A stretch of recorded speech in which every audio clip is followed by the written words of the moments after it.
The before I moved to Minnesota when I still lived in California, uh, I got cable for the first time in a long time, and suddenly they had this new network called Logo. It was a gay and lesbian network, and it had a lot of programming for them. I think Queer Eye for the Straight Guy might have been on it.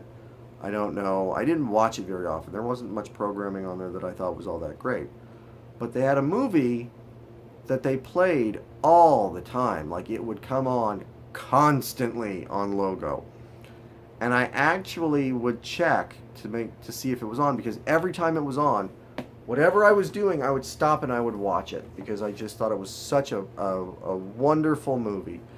It's called Torch Song Trilogy. Uh, it's based on a Broadway show that Harvey Firestein did. Harvey Firestein stars in it. You wouldn't know it by the way the cast is broken down because Anne Bancroft and Matthew Broderick are given top billing, even though they're really supporting characters. But they were obviously the bigger stars, so they billed Harvey Firestein not last, but second to last. Even though he is clearly the star of the show, the narrator, all of that. Torch Song Trilogy is set, I believe it starts in like the late 70s. And it is about a drag queen in New York.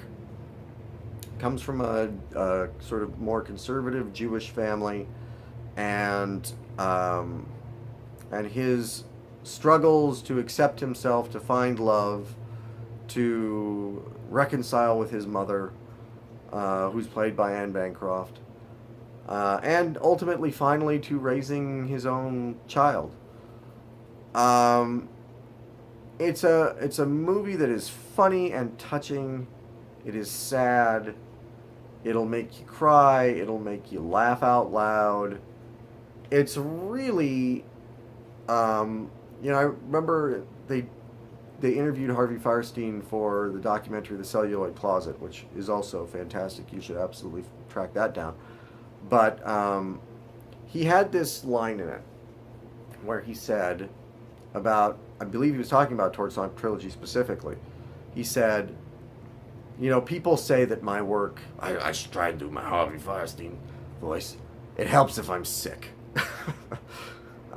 People say my work is universal, that anybody can relate to it. To which he says, fuck you, it's gay. And the fact that you can relate to it is great, but it's not for you. If I have to filter everything through the prism of heterosexuality, you have to filter this. And you have to, you have to be able to get into sort of a gay mindset in order to enjoy what I do because it's not for you.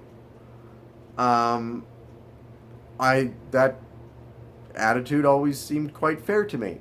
And, while I didn't relate to the experiences that he goes through in the movies, I related to struggling to find acceptance from your mother and trying to figure out who you were and trying to find love, and all those things are universal.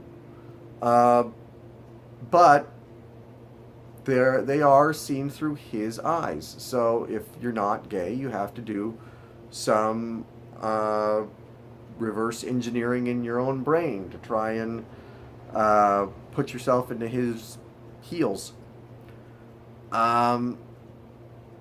It really is just such a good movie, and I know a lot of people haven't seen it or heard of it, which is a shame that it didn't get more. I believe it came out in like 1988.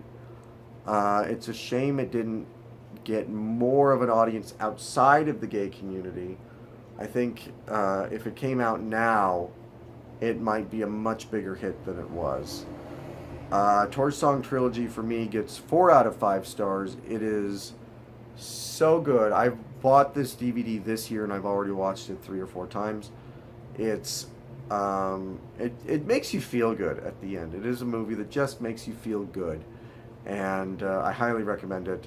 Please go out and find it. Torch Song Trilogy. It may not be a universal story, but I believe it is one that anybody can relate to.